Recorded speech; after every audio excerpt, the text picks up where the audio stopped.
지금 현재 한국 같은 경우는 정말 절대적인 지지를 받으면서 굉장히 높은 지지를 받고 있는 그 대통령 후보분이 계시잖아요. 지금 벌써부터 일본 언론에서는 그 후보에 대한 비난성 기사가 어마어마하게 쏟아져 나오고 있습니다. 일본 정부 그리고 일본 언론, 일본 국민들이 그 후보에 대해서 공포심을 가지고 있다는 거예요. 이 사람이 대통령이 되면은 일본한테 정말 크게 불리해질 수 있다. 그러한 어떤 공포심을 가지고 그러한 기사들을 쏟아내고 있는 거죠. 혐한의 나라 일본이라는 책을 출판을 했고 유튜브 신작가 채널을 운영하고 있는 신작가라고 합니다. 오랜만에 뵙겠습니다. 윤석열 대통령 탄핵에 대해 일본의 반응은 어떠한가요? 제가 뉴스하고 그 신문을 좀 가지고 왔는데 이 화면을 좀 보시면서 제가 설명을 드리면 좋을 것 같아요. 신문 1면입니다. 보시는 게. 그 탄핵 다음 날에 제가 생각할 때는 거의 모든 언론이 아마 신문 1면에 윤석열 파면이라는 제목으로 이 기사를 내보냈을 거라고 생각을 합니다. 정말 대대적으로. 그리고 일본 TV 뉴스 같은 경우는 긴급 속보로 이걸 내보내고, 그러니까 굉장히 일본 사회에서 관심을 갖고 일본 언론들이 집중 보도를 했습니다. 그 당시에. 그만큼 일본 사회가 한국 정치 상황에 대해서 현재 어떻게 돌아가고 있는지 크게 관심을 가지고 있다는 증거죠. 다음 그림을 보시면은 일본 국민들이 이번 윤석열 전 대통령의 탄핵에 대해서 얼만큼 관심을 가지고 있는지, 또 일본 국민들이 어떤 생각을 가지고 있는지를 정말 잘 알 수가 있습니다. 보시는 그림은 한국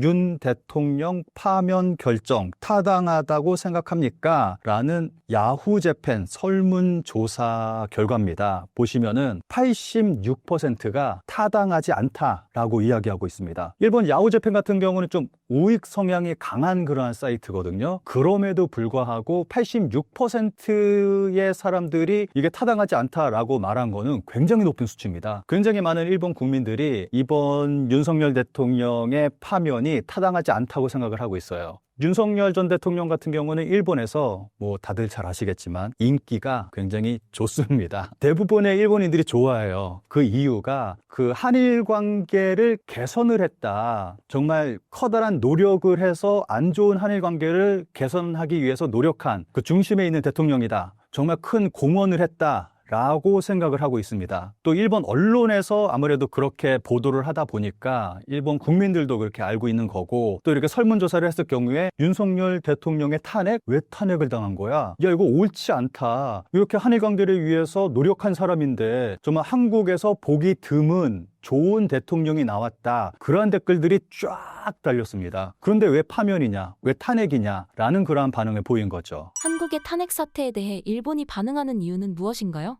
아무래도 일본도 한국과 똑같습니다. 한국 보면은 주변국한테 관심이 많잖아요. 미국, 중국, 일본 이렇게 해서 가장 관심을 많이 갖고 해외 뉴스를 전할 때 이 주변국들 위주로 주로 관심을 많이 갖고 좀 전하잖아요. 일본도 똑같습니다. 미국, 중국, 한국 그리고 북한까지 좀 그쪽의 보도가 굉장히 좀 많고, 또 일본의 특징이 좀 있다고 한다면은 일본 TV 뉴스를 봤을 때는 일본 국내 정치 뉴스가 없습니다. 일본 국내에서 벌어지는 정치에 관련된 뉴스가 거의 없습니다. 보도를 한다고 해도 정말 가볍게 일본 총리가 미국에 가서 트럼프를 만났습니다. 관세 협상을 위해서 이러한 이야기를 했습니다. 그냥 그 정도로 끝나지 일본 정치권에서 어떠한 일이 벌어지고 있는지에 대해서 자세하게 일본 TV에서는 보도하지 않습니다. 정말로 그러한 정치 뉴스가 없다고 봐도 될 정도로 일본 TV에서는 일본 정치에 대한 뉴스가 없습니다. 그래서 일본 정치권에서 어떤 일이 벌어지고 있는지 알기 위해서는 신문을 보고 정치 관련 어떤 주간지나 잡지 같은 걸 보고 책을 보고 하지 않는 이상 TV만 봐서는 일본 정치권에서 어떤 일이 벌어지는지는 절대 알 수가 없습니다. 그게 일본의 지금 현재 분위기거든요. 근데 그와 반대로 해외 정치에 대해서는 굉장히 자세하게 보도를 합니다. 미국, 중국, 한국, 중국 정치권에서 어떠한 일이 벌어지고 있는지는 정말 자세하게, 정말 세세하게 보도를 합니다. 일본 정치 뉴스하고는 완전히 반대죠. 일본 TV 뉴스를 보면은 그렇게 자세하게 보도를 하고 또 그 가운데서 일본인들이 가장 크게 관심을 갖고 있는 나라가 한국이다 보니까 이번 윤석열 전 대통령 탄핵에 대해서도 일본이 정말 크게 관심을 가지고 정말 크게 대대적으로 보도를 하게 된 거죠. 자국 정치에 관해서는 소홀하게 보도하고 다른 나라에 대한 소식은 활발하게 전하는 이유가 있을까요? 그거는 일본 정치에 대한 그 관심을 갖지 않게 하기 위한 어떠한 그런 거죠. 일본 같은 경우는 보도 지침도 있고 아무래도 NHK라던가 뭐 이런 방송국들은 자민당 밑에 들어가 있어서 압력에 의해서 보도를 하고 있거든요. 그러다 보니까 국내 정치 뉴스를 거의 방송을 뭐 할 수도 없고 뭐 하지도 않고 그러한 현실입니다. 그러니까 그 시선을 바깥쪽으로 돌리는 거죠. 해외에서는 이런 일이 벌어지고 있다. 이걸 봐라. 이런 일이 있다. 진짜 국내보다는 이제 해외 쪽에 더 관심을 가지고 그렇게 볼 수밖에 없는 거죠. 한국과 일본의 관계는 최근 정치적 사건들로 인해 어떤 변화를 겪었다고 보시나요? 한국과 일본의 정치적인 관계는 아무래도 정치인에 따라서 좀 관계가 좀 크게 변화를 했다고 볼 수가 있거든요. 그 중심에는 두 사람이 있다고 저는 생각을 합니다. 아베 전 총리하고 윤석열 전 대통령으로 인해서 한일 관계는 정말 크게 바뀌었다고 볼 수가 있거든요. 그 아베 전 총리 같은 경우는 혐한을 정치에 끌어들인 장본인입니다. 본격적으로 혐한을 정치에 이용을 한 사람이에요. 그래서 아베 전 총리 당시에 일본에서의 혐한이 정말 절정에 달했었고 TV라든가 아니면 뭐 신문이라든가 뭐 그런 부분에서 혐한성 기사들이 어마어마하게 쏟아져 나왔습니다. 그리고 혐한 서적들도 굉장히 많이 나오고 그 서적들이 나올 때마다 베스트셀러가 되고 그리고 서점에는 혐한 서적 코너가 따로 만들어지기도 하고 그리고 밖에서는 혐한 시위가 또 벌어지고 그러니까 아베 총리가 혐한을 굉장히 적극적으로 정치적으로 이용을 한 거죠. 그러다 보니까 일본에서는 정말 혐한이 최고점을 찍었습니다. 근데 그 이후에 한국에서 윤석열 전 대통령이 들어섰습니다. 그 이후에 윤석열 대통령이 일본을 대하면서 어떤 일을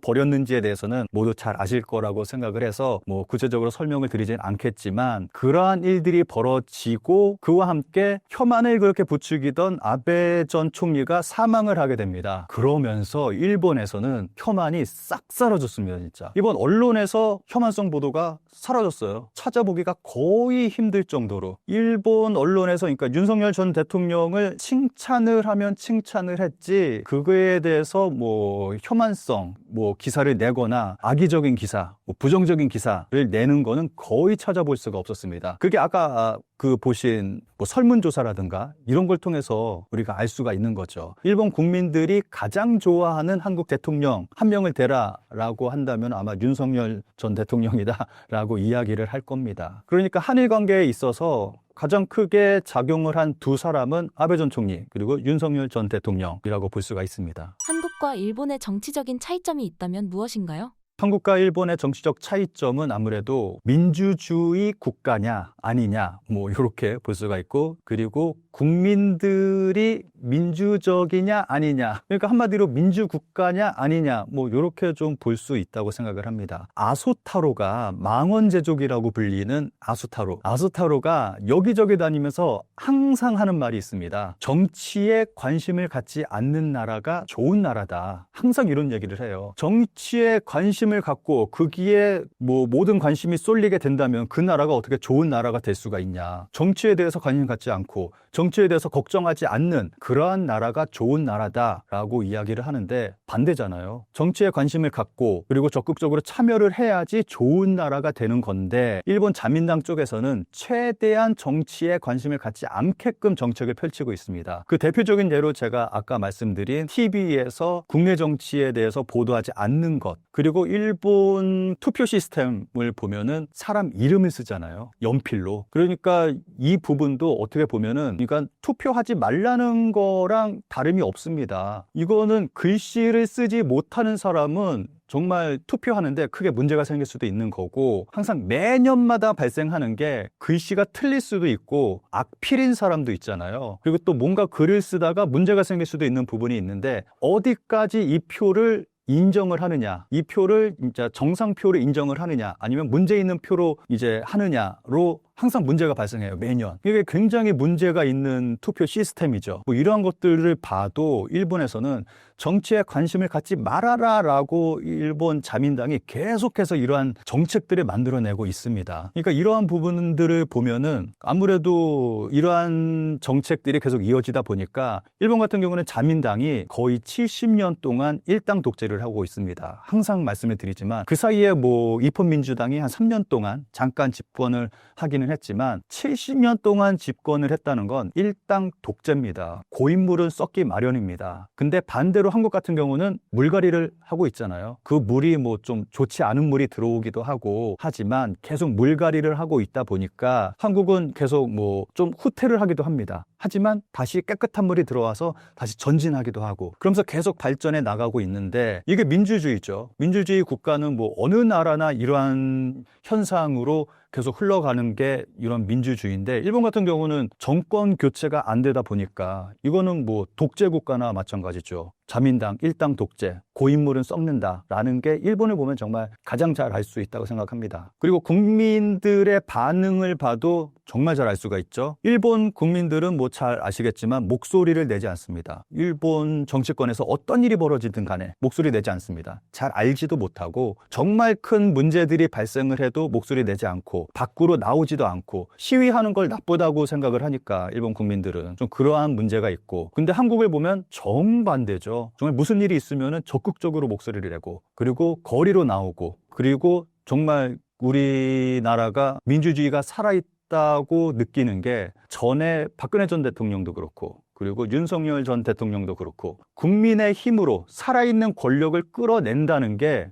쉬운 일이 아닙니다. 뭐 남미나 뭐 아프리카나 이런 데 보면은 내전 터집니다. 내전. 전쟁 납니다. 막 불타고 막 뭐 던지고 막 사람 죽어 나가고 막 총 쏘고 난리가 납니다. 근데 우리나라는 정말 평화롭게 정말 법치주의 국가, 법에 맞춰서 평화롭게 그 최고 권력을 끌어내렸어요. 진정한 민주주의 국가. 최근에 미국에서는 트럼프 대통령 그 문제들이 좀 발생하면서 그 미국에서도 시위가 일어나고 있는데 태극기가 등장했습니다. 미국에서. 그러니까 한국의 민주주의를 본받자는 거죠. 한국인은 해냈다. 한국인은 이렇게 민주적인 절차를 밟아서 끌어냈다. 우리도 한국처럼 해낼 수 있다라는 거죠. 그러면서 태극기가 등장했어요. 미국에서는 그 정도로 한국이 정말 수준 높은 민주주의 의식을 가지고 있다고 볼 수가 있습니다.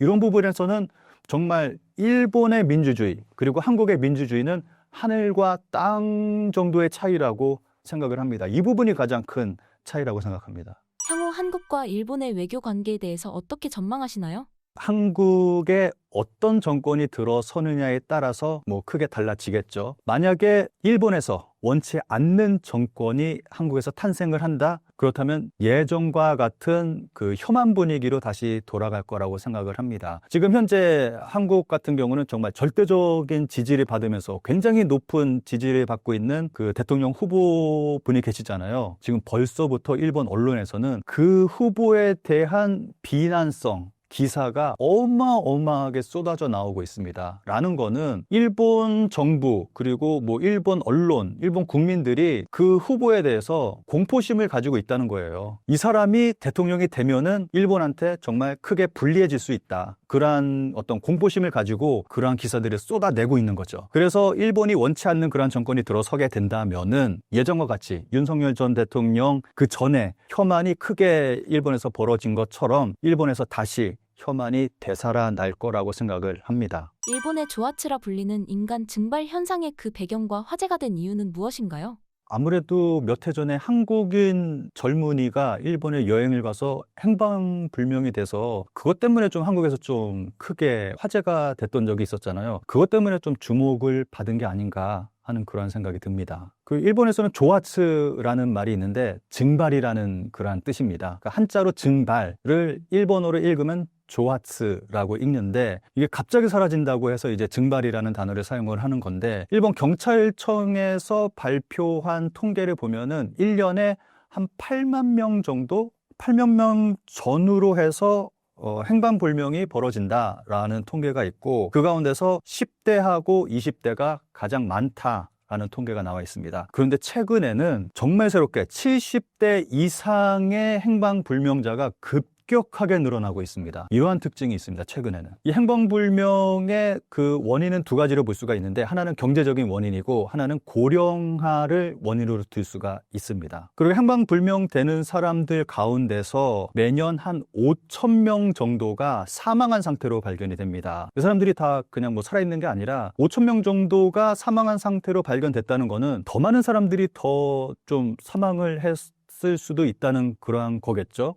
그러니까 이 사람들이 어떻게 되어 있는지 알 수가 없는 부분이다 보니까 더 많은 사람들이 죽었을 수도 있고 뭐 어디에 있는지 알 수가 없는 부분이니까 이러한 일들이 벌어지고 있습니다. 아무래도 조하츠라는 증발, 인간 증발이라는 말이 나온 거는 버블 이후에 이러한 말이 나왔다고 볼 수가 있거든요. 아무래도 버블 이후에 갑작스럽게 일본 경제가 추락을 하면서 그 가운데서 이제 일본의 종신고용 뭐 이러한 것도 무너지게 되고, 퇴직하는 사람들, 회사에서 잘리는 사람들 많아지고, 그리고 정규직이 아닌 비정규직의 비율이 굉장히 높아지게 되고 하다 보니까 좀 경제적인 부분에서 이러한 것들을 견디지 못하고 이제 조하츠, 이제 사라지는 이러한 부분에서 이제 행방불명되는 사람들이 크게 늘어났다고 볼 수가 있습니다. 그러니까 이러한 사람들이 굉장히 많다 보니까 이러한 사람들을 위해서 존재하는 이삿짐 센터도 존재합니다. 보통은 뭐 낮에 도망가지는 않을 거 아니에요. 이제 밤에 사라지기 때문에 이제 오밤중에 이삿짐 센터가 와서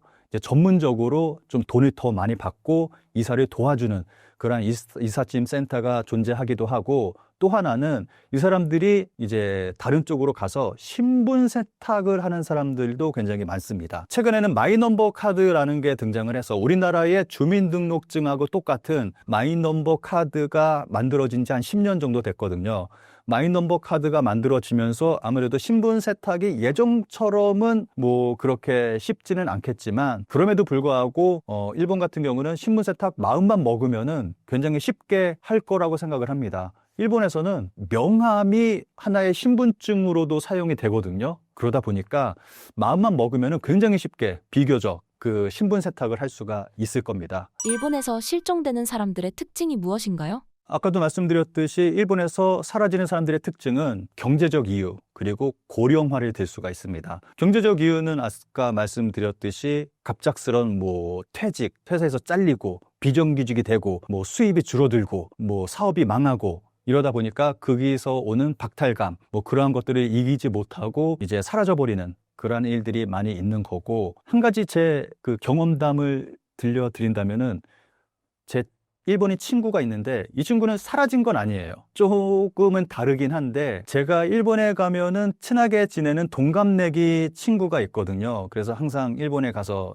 좀 그 친구랑 재밌게 놀고 하는 그 멤버들이 있습니다. 그 멤버가 있는데 그 친하게 지내는 동갑내기 친구한테 항상 일본에 가기 전에 연락을 해요. 야, 나 다음 주에 간다. 그러면 이제 만나서 같이 놀고 하는데, 어느 날 갑자기 나 다음 주에 가 라고 라인 메시지를 보냈는데 읽지를 않는 거예요. 답장이 없어요. 그래서 뭔가 이상하다 싶었거든요. 근데 그 친구가 아무래도 일본어로 말하면은 좀 양키스러운, 한국어로 한다면은 뭐라고 하면 좋을까? 좀 불량스러운 좀 그런 느낌의 친구예요. 그래서 느낌이 딱 왔죠. 아, 얘가 뭔가 사고를 쳤구나 라는 느낌이 딱 들었어요. 그래서 일본에 갔어요. 그래서 바로 그 친구의 여자친구를 찾아갔습니다. 여자친구를 찾아가서, 야, 얘 어떻게 된 거야? 연락이 안 된다. 그랬더니 경찰서에 있다 라고 얘기를 하더라고요. 알고 봤더니 이 친구가 약을 좀 전부터 해왔더라고요. 그런데 그거를 참지 못하고 다시 하다가 걸려서 경찰서로 들어간 거였어요. 얘가 지금 어떻게 되어 있나 궁금해서 경찰서로 찾아갔습니다. 근데 경찰서로 갔더니 지금 경찰서에 없다. 지금 지방 검찰청에 있다 해서 제가 검찰청에 또 찾아갔습니다. 검찰청에 찾아갔더니 저는 그냥 뭐 그쪽 직원이 대충 그냥 얘기해 줄 줄 알았는데, 담당 검사가 나와서 저한테 그 친구에 대해서 설명을 해주는 거예요. 그래서 좀 깜짝 놀랐던 적이 있습니다. 그래서 좀 한 몇 해 후에 이 친구한테 갑자기 또 연락이 왔어요. 그러면서 하는 얘기가, 나 지금 그 지역에 없다. 다른 지역으로 좀 멀리 떨어진 지역으로 이사를 했다. 그러면서 나 결혼했다.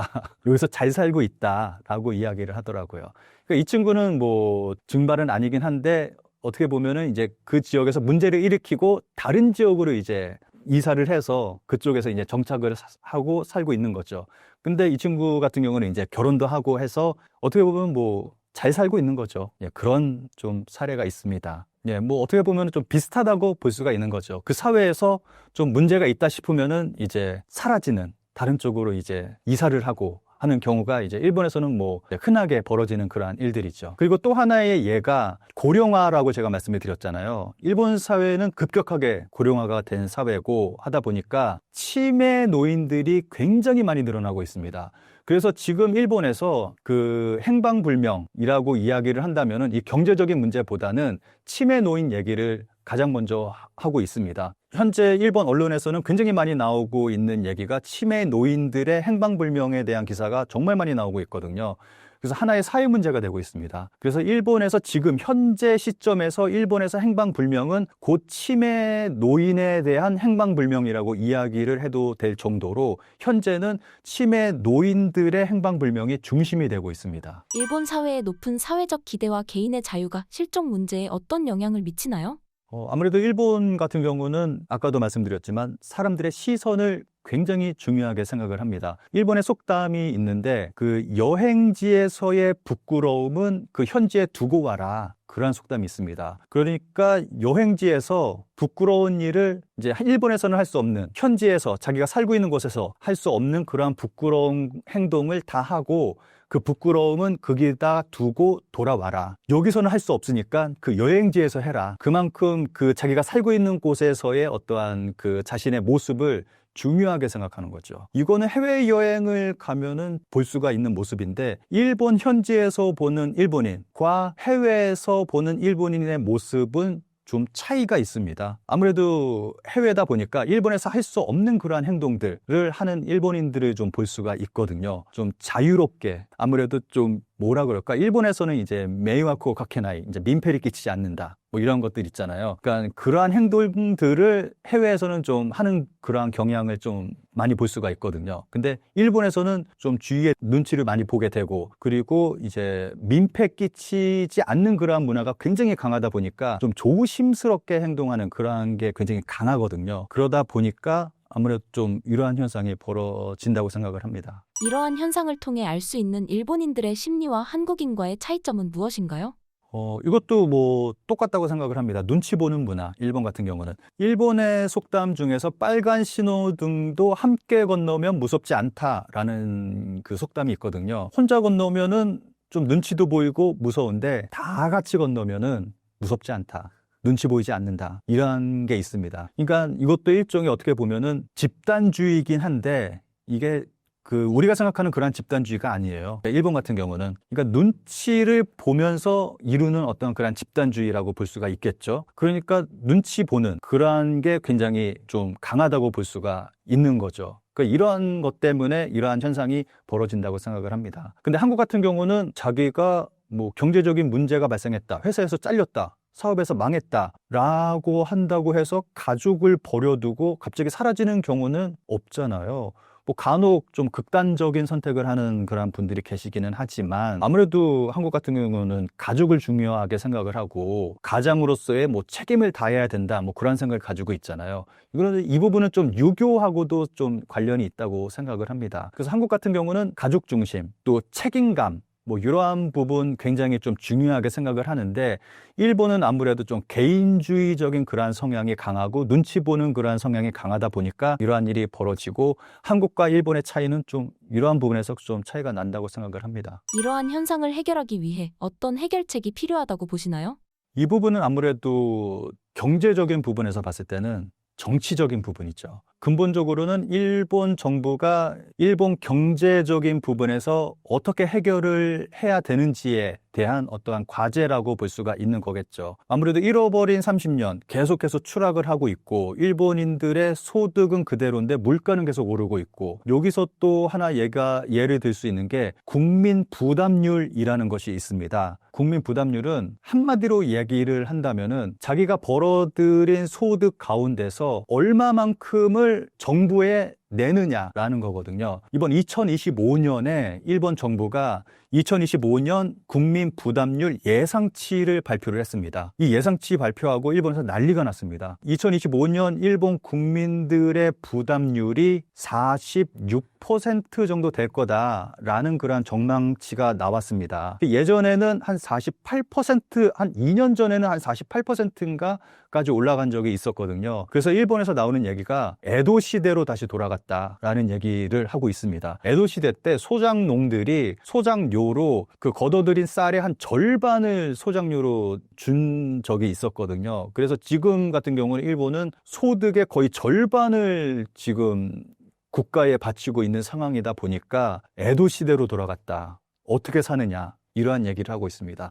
한국 같은 경우는 한 30%가 좀 넘어가는 OECD 평균 정도 되거든요. 근데 한국도 지금 현재 굉장히 가파르게 올라가고 있습니다. 그래서 이 부분은 뭐 새로 들어서는 정부가 이 부분에 대해서 좀 중요하게 좀 정책을 펼칠 필요가 있다고 생각을 합니다. 그리고 또 하나는 고령화를 들 수가 있는데, 고령화 부분은 한국이 일본보다 더 빠르게 초고령화 사회로 들어서고 있잖아요.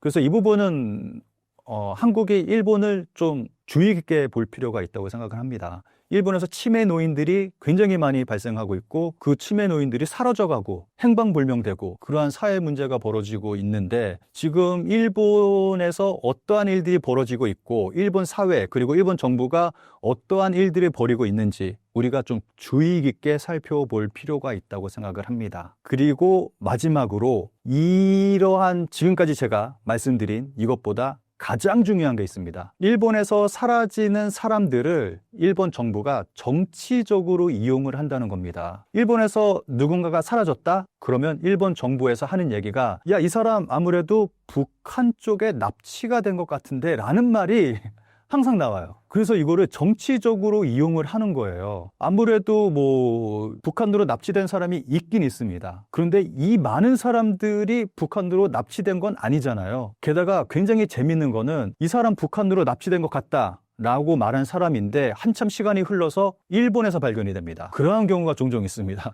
이것 때문에 일본이 좀 놀림을 받거든요. 좀 국제적인 망신을 당하기도 하고, 일본 정부가 이야기하는 북한에서 납치됐다라고 하는 거는 전적으로 신뢰할 수 없는, 정말 정치적으로 이용을 하고 있는 정말 나쁜 그러한 행동을 하고 있는 거죠.